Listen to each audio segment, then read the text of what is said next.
So we must do two things, two great things together, to encompass that enormous new view that lies before us, but to encompass it within the framework of science, to see it within the whole categorical framework of science, and to see that these two are not separate, but that they are wedded. The bigness of the idea, the newness of the idea, the greatness of it is one with the structure of science, the structure of being itself.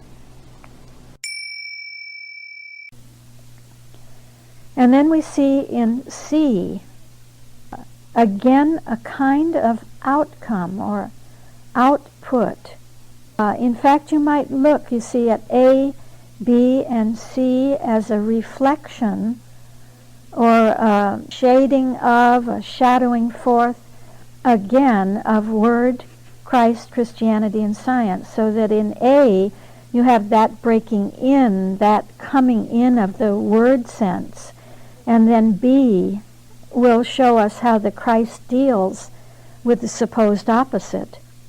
And now C will give us a touch of the outcome of Christianity, the outcome of the A and the B. Because you see, the power to deal with that opposite is in A, and it's come in at the point of A. Everything that we need is there in the A, in the Word. Everything we need is given to us, is a gift that's given to us. And the B shows us how it is working, how it is operating on the level of Christian Science. Now we see the result, you see, of the A and the B, the Word and the Christ, that result in C, which has a touch of Christianity to it, the result of the medicine, of the control and the regulation, and the healing and the saving. In other words, the outcome of the correcting now leaves us in a different place. You see, we're not the same through that process of the B. Now, the result is that we are something else. It makes us something else than what we were. Did that make sense, what I just said? Yeah. So C is showing us what is raised up as new within us. It's a new attitude. It's a new makeup, a new constituency. And that newness is that which is like mind. It's the mind-like within us. So if C is Christianity, we can ask, what does that look like? And mind says, as the Word then? Is everybody with me? We're in C. Now we're looking at mind and mind's ideas as C, as the new attitude raised up in us. And we can say, what is that attitude? What is that makeup from the standpoint of mind? And mind as a word says, I'm raising up in you, in everyone, the true desire. A true desire. A true wanting, you see, a true longing, a true reaching out. It's the desire for the one mind and for more of the one mind. Desire to know the things of mind, to know just the things that we are seeing right now. So the desire is there, you see, within us already, actually, or we wouldn't be here. We wouldn't be doing what we do. We wouldn't be drawn and attracted to it. It's a desire that has been put in our hearts and raised up, and with that desire comes everything else, comes the seeking, you see, that we want to find and that we keep looking until we find it. We're always looking for more, always looking for more. You see, we're always looking for more because of that all-knowing mind and the unsearchability of it and the unfathomability of it, that unending knowing, the riches of mind, that infinite realm of ideas. You see, all that which stands above, which is above and is impacting us, comes to us and raises up in us the desire to want to know that, to seek it out, to search it out. And it makes us want to keep looking for more. And you see that in the Beatitudes, don't you? You see in that first Beatitude, which is a Beatitude from the standpoint of mind, you have that very thing. Blessed are the poor in spirit. Because that sense of being poor is that wonderful state within us that always wants more of the spiritual idea, always wants to know more about mind, more about spirit, more about soul, principle, life, truth, and love, more about the calculus, more about the levels, you see, that keeps drawing us back to see something that we haven't seen yet. This is the poor within us, the poor in spirit. And it says, blessed are those who want and want and want, you see, that are in that state of want.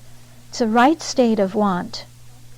A right state of want. And this is what the Bible means by the poor in spirit. And it says this is a blessed state because it brings with it a blessing. It's a blessed state and it brings with it a blessing. And what is that blessing? For theirs is the kingdom of heaven, you see. That you get the whole kingdom of heaven with that quality within you. There is the realm, you see, of ideas that is answering that need, answering that want, that desire. So that unsearchable, unfathomable realm becomes the state of mind within us. That's the kingdom of heaven. And it means we will always, always have the answer, always have everything that we need from the divine mind. And here our attitude is to have that state of consciousness that welcomes it, that is open to it. And so it has all to do with openness of thought, and never closing up, never shutting down to that vision and inspiration and newness of life. So when we're open in thought, we have no preconceptions, right?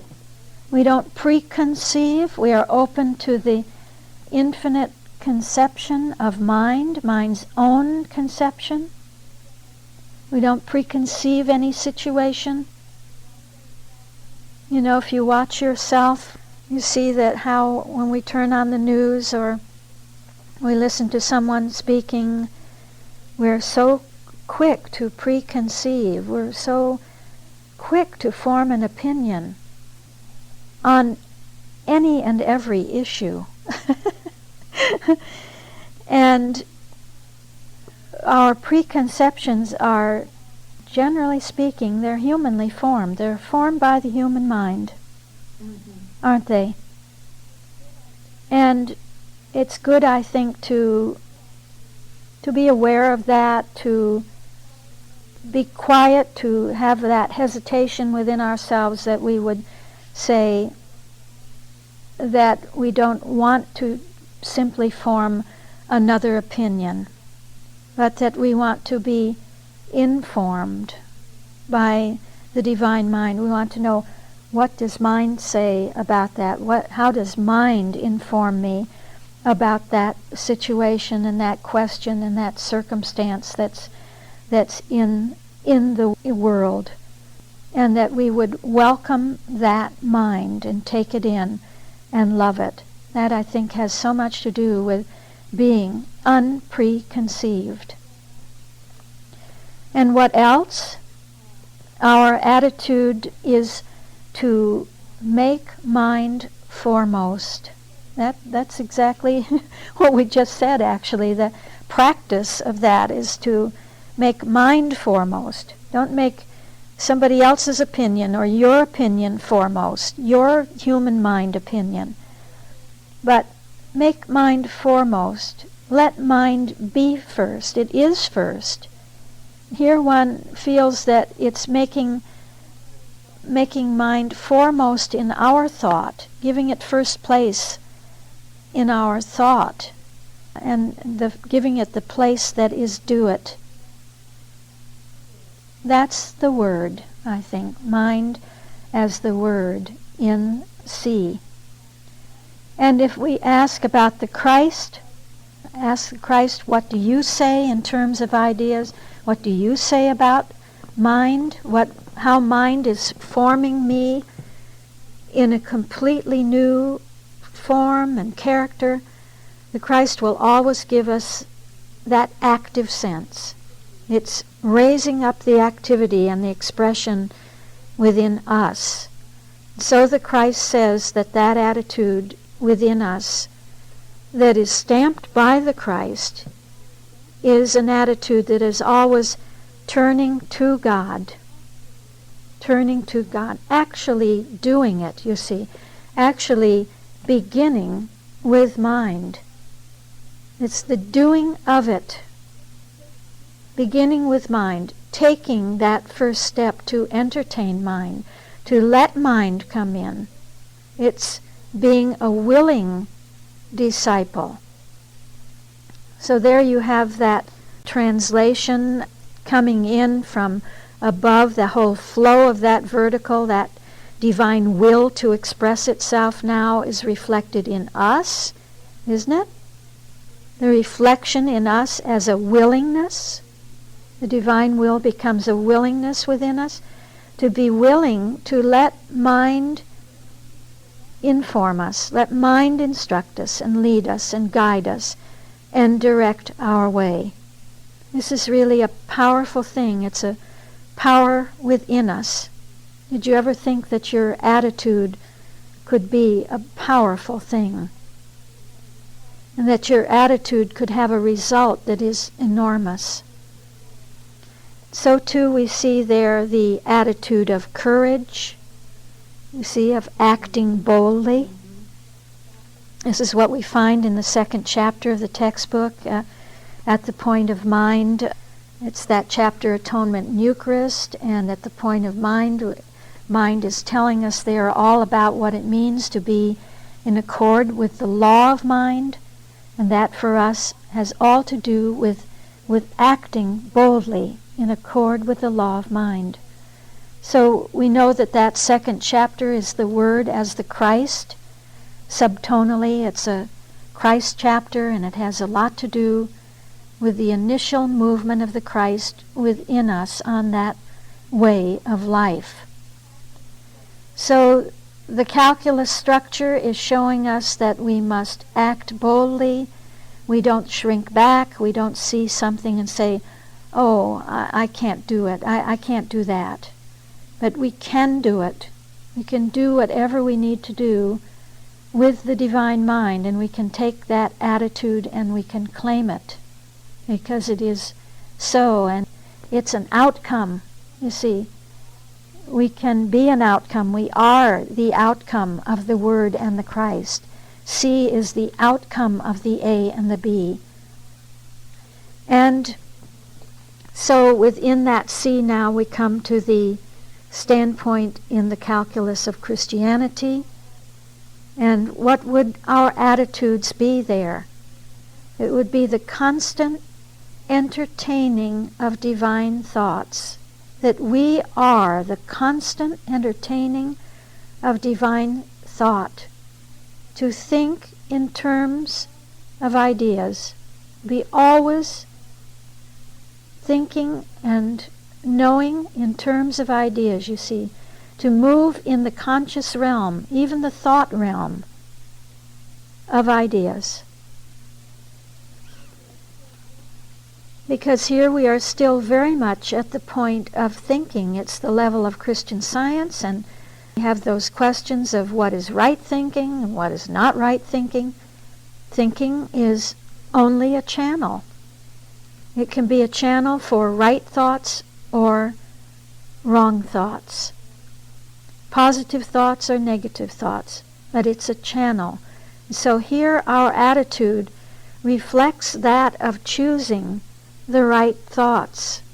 You see, not illusions, not beliefs, not the human mind stuff, not the content of the human mind, but of entertaining divine thoughts, spiritual thoughts, thinking about ideas, weighing ideas.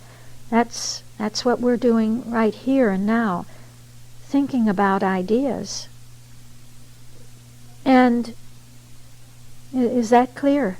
And you hear that tonality. And then we come to science.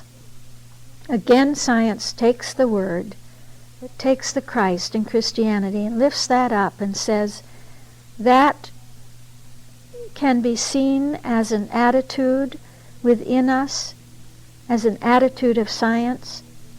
What is that attitude? It's really seeking the true knowledge of God, searching, investigating.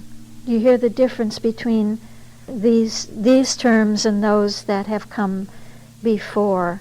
Investigating, studying, learning. They have a scientific touch to them, and you could see that if you compare the word to science, that it's quite different. That these terms have a science background to them. As though to say, what makes you a student of mind, a scientist of mind, a mind scientist? It's seeking the true knowledge of God, searching and investigating, studying and learning, reasoning. Reasoning in what way? With the human mind? No, with the divine mind within you, you see. Reasoning with ideas, reasoning with the mind of Christ, the mind of Christ within you, reasoning logically, scientifically. And then we see that mind causes us to be law-abiding. That's a scientific sense.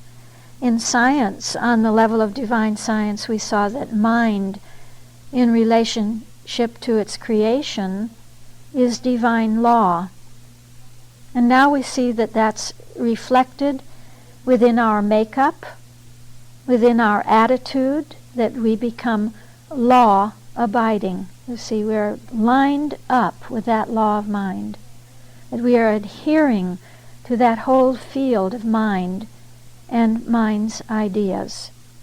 We're one in our makeup and conscious constitution with it. So we keep in line with it, we want to be lined up with it, and this is the sense of the law-abidingness of mind within us. Then we have a final term, which is putting on the mind of Christ. Now you can compare that with Christian Science in the A, at the point of science where the mind of Christ was breaking in on us, right? You see that? You remember that? The mind of Christ breaking in. But what does that look like if it is reflected in my attitude, you see? And my attitude from the standpoint of science is that I put it on, I take it up, I welcome the mind of Christ. I do practical things in this field to put that mind on as my mind, and to utilize that one mind in every situation. Well, actually, I think that C, that category C, is like looking at the new you. It's the new you that is being born out of the impact of mind upon you. And this is going on. It's going on at every moment. It's going on the whole time, whether we know it or not, you see, whether we knew it or not, whether we were conscious of this structure or not conscious of it. It's just the fact that the 7 and the 4 in their calculus have been working on us all of our lives. What a love that is.